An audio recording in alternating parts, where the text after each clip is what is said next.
Je m'appelle Moilamain, j'habite à Thiviers en Dordogne. Je suis accompagnateur en projet de vie et dans ce métier en fait, j'ai plein de sous-activités dont celle de formateur en permaculture, complémentaire de celle de conseiller en permaculture. Et dans le cadre de la formation, j'ai eu comme stagiaire Benjamin, donc, qui est le fondateur du jardin partagé de Veuille et Giget. On est resté en contact. Et puis c'est à cette occasion qu'il m'a contacté pour venir à cette semaine des alternatives contre les pesticides. Il m'a demandé de présenter la permaculture sous l'aspect sociétal.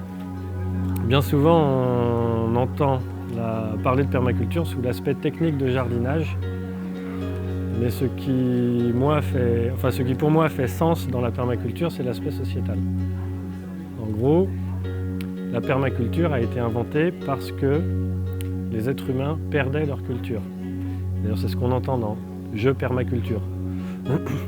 Précision sur la permaculture, il y a un sujet principal qui est la production alimentaire. Les fondateurs de la permaculture disaient « si on veut pouvoir vivre avec un ordre social stable, il faut avant tout qu'on ait une agriculture qui soit stable ». Ça veut dire une agriculture qui ne ruine pas les ressources, qui permet aux agriculteurs de vivre, qui fait des produits de qualité. Donc c'est pas du tout le chemin qu'a pris notre agriculture, qui elle a une dimension commerciale, donc c'est commercial et enrichissement des lobbies, et qui malheureusement détruit les sols et puis génère plein de maladies, que ce soit chez les consommateurs ou chez les agriculteurs, etc. On peut observer les plantes, voir ce qui pousse. S'il y a des chardons, s'il y a des ronces, s'il y a des orties, des trucs qui piquent, des trucs où c'est pas agréable d'y aller pieds nus, ça veut dire que le terrain, il y a des déséquilibres. S'il y a une végétation plus normale, on peut regarder dans un bouquin tiens, cette plante signifie que le sol est acide, que le sol est calcaire, que le sol est tassé, qu'il y a des blocages de phosphore dans le sol, etc. Après, on peut avoir une autre approche, c'est j'enfonce une bêche dans le sol, une fourche bêche. Si j'arrive à l'enfoncer avec un seul coup de pied, ça veut dire que mon sol est décompacté, je peux cultiver dedans, je n'ai pas besoin de le travailler pour l'aérer. Et ensuite, si je veux voir ou quantifier la vie qu'il y a dedans, c'est pas compliqué, je prélève avec ma bêche, je prélève un carré de terre et je regarde ce qu'il y a dedans, tout simplement. Est-ce qu'il y a des animaux, est-ce qu'il y a des vers de terre, est-ce que je vois des galeries, quelle est la couleur de mon sol, plus il est noir, plus il y a d'humus, je vais juste gratter à la main, là je vais découvrir qu'il y a de la vie, je vais découvrir que la vie, elle me veut pas de mal et que j'ai pas de raison de lui en vouloir, de la supprimer. Je vais voir qu'il y a des plantes qui poussent, au début je les considérais comme des mauvaises herbes. Mais au final, non, elle est comestible celle-là. Celle-là, elle est médicinale. Donc c'est pas des mauvaises herbes.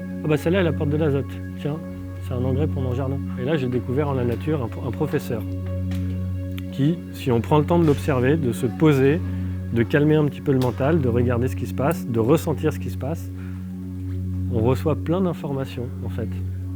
Plein d'informations qui vont nous permettre d'être bien et de mieux agir avec la nature.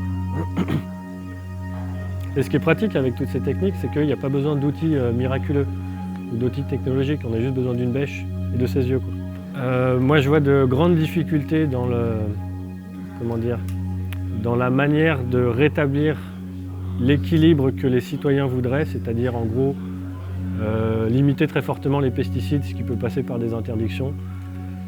Mais je pense que vu les forces qu'il y a en jeu, et notamment celles des lobbies qui sont bien plus fortes que celle des citoyens, en fait le meilleur moyen d'aller vers une amélioration, c'est de conscientiser les gens. Et pour ça, il faut des films, il faut des intervenants qui soient diversifiés, qui viennent de milieux différents, qui aient tous un discours différent pour que chaque personne dans la salle puisse s'y retrouver, et puisse entendre quelque chose qui va lui parler et qui va le faire changer. Par contre, tout ce qu'on acquiert via nos sens, via l'observation, ça nous apporte un jugement qui est beaucoup plus juste et qui nous permet le bien-être.